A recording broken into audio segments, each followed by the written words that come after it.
Howdy everybody, welcome to Pokizard's World.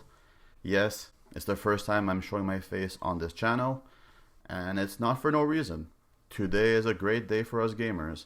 Believe it or not, Microsoft/Xbox has acquired Bethesda, the game studios. I have always seen them as one of the biggest publisher of games. You know, they literally are nearly as big as Ubisoft, Activision, EA. They're just seen as a huge company, and you wouldn't think somebody would acquire them. That would seem a little insane because they obviously make money, or they have all these IPs. And no, Xbox said, fuck it, we're buying them. $7.5 billion. That is a lot of money, and clearly Microsoft can just afford it, which is insane. This includes studios like Arcane Studios, Machine Games, Bethesda Studios, id, Tango, IPs from Doom, Quake, Fallout, Elder Scrolls, Skyrim, Wolfenstein, Dishonored, Prey. They have a lot of IPs, and obviously the upcoming Starfield. This is crazy. Xbox now owns all of these studios. They own all of this talent. They own all of these IPs. This is fucking nuts. I'm telling you, I'm a PlayStation fanboy over here. I will always go with PlayStation as my first choice. But this is huge. I've never owned an Xbox in my life. Never.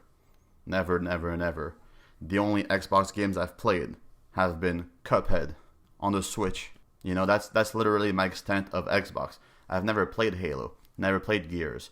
I'd like to play them, but I've never seen a reason or a point to buying an Xbox because obviously consoles are expensive.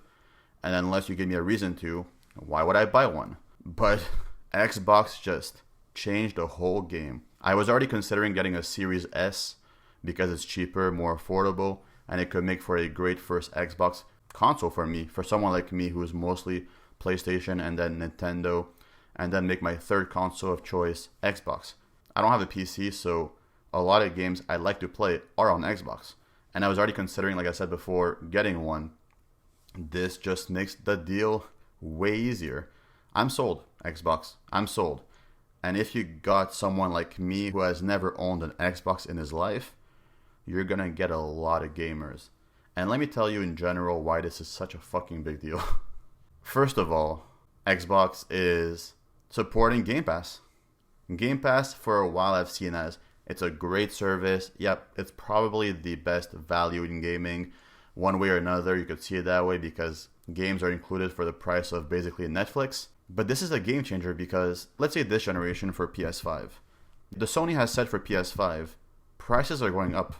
So some games will cost less for first-party developed games. But a lot of the AAA ones will cost now $70 US, which is basically $90 plus taxes for fucking Canadians like me. The Canadian cowboy over here is going to pay a lot of money for PS5 games. A game like Horizon 2 will probably cost $70 US. So I'm going to be spending $90 to $100 on Horizon 2, which is fucked up. But I'm already this deep into gaming, I'm going to get it. It doesn't matter. I'm going to get it. You're going to get it. It's fine. But what about the third parties? For Bethesda now, because obviously all of these Bethesda games that are coming out are going to be there day one. So when the new Fallout releases, if they have a Fallout New Vegas remaster or remake, when they have the new Wolfenstein game, these are all going to be on Game Pass/Xbox day one. And PC probably. Maybe we're going to get them on PS5, whether it's later or day one, maybe. But that means these games are going to be priced at, let's say, $60 to $70 US, which is obviously much more Canadian. Don't get me started. That's a lot of money. So let's say Wolfenstein. I'm a huge fan of Wolfenstein. Let's say next year in 2021, they release Wolfenstein 3 to end the trilogy. And let's say on PS5, it is coming out. Let's say day one. Let's say day one is coming out and they say it's $80 Canadian. $90 maybe. But let's say $80. And then Xbox, I buy a Series S and they tell me, hey, Pokezard. Wolfenstein 3 is coming to Game Pass day one. If you're paying $5 or $10 this month or a month, you're getting Wolfenstein 3. What am I going to say? Am I going to choose to pay $70, $80 on my PS5 just because I'm a fucking fanboy, which I am? Or am I going to go with Game Pass to play those third-party games or other platform games that are included in other services? I'm going to fucking go on Game Pass. You know, I may love spending money on PlayStation, I really do, and I will keep spending money there. That is my preferred place to play. But if you're going to give me a cheaper, like a very, very, very cheap option to play some of those games, like when Elder Scrolls 6 comes out, if I'm going to get it for $10 on Game Pass or $80, $90 on PS5, I'm going to choose Game Pass. Like, I don't see a logical reason why you wouldn't do that. It's just an insane deal. It's insane. You could be a fanboy like me. You could be a fanboy of whatever you want. It doesn't matter. You could hate Xbox if you wanted to. This is a fucking power move. This is a power move, and I really, really, really respect this decision. I've been saying for a while, you know, exclusives matter. Pushing your own platform matters. I've just wanted Microsoft/Xbox to make these sort of power moves, and now they're making them. And I'm so excited because, again, I will always love my PlayStations. I will always love my Nintendo consoles, platforms. Xbox, I've never had a chance to want to get one. And now they're saying, dude, you're going to fucking get one. And I'm like, yeah, I'm a corporate slave to gaming, and I'm going to get one. So, yeah, I don't see why you wouldn't get one. Anyways, I'm just very excited. This news came out of nowhere. I really did not expect this in any way, shape, or form. I do think PlayStation has to sort of find a way to combat this. PlayStation is obviously currently the market leader. They have been for a while, and they're killing it, obviously. Everybody loves them. They're just doing the most incredible stuff possible in gaming. But Game Pass is doing something huge, and the thing is, Microsoft has so much fucking money, they could literally afford to do whatever they want. PlayStation/Sony, they can't do that. They can't take as many risks. They can't lose money the same way that Microsoft could lose money, and it doesn't matter. Xbox One failed. It really failed. In a lot of ways, I mean. It did not hurt Microsoft in any way.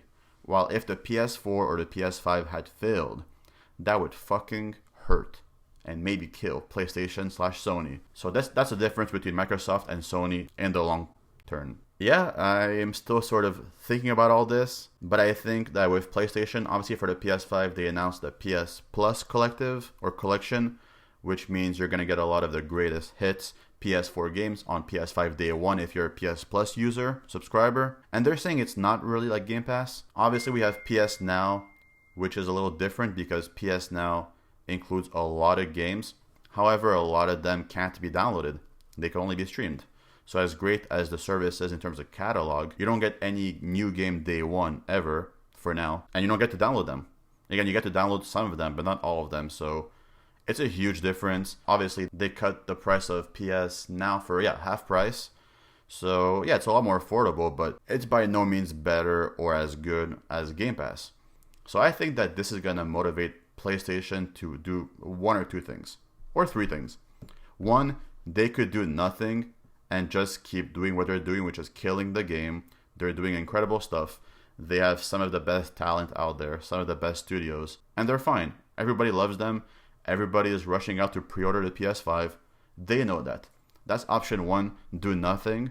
But I think option two could be to really, really, really find a way to start combating Game Pass, which is either PS Now, PS Plus, a new service, whatever it is. They have to find a way to sort of just get in there. Make people want to pay a sort of Netflix price for their games because maybe Xbox is doing it right. Maybe they're right. Maybe it's going to really benefit them in the long run. Who knows? Because I don't know. But I think that's a second option for Sony for sure to just sort of have their own Game Pass, which I understand they don't have to. But maybe they might have to in the future because maybe if they stay behind and stay sort of cocky and if they stay stagnant, maybe they're just going to fall behind.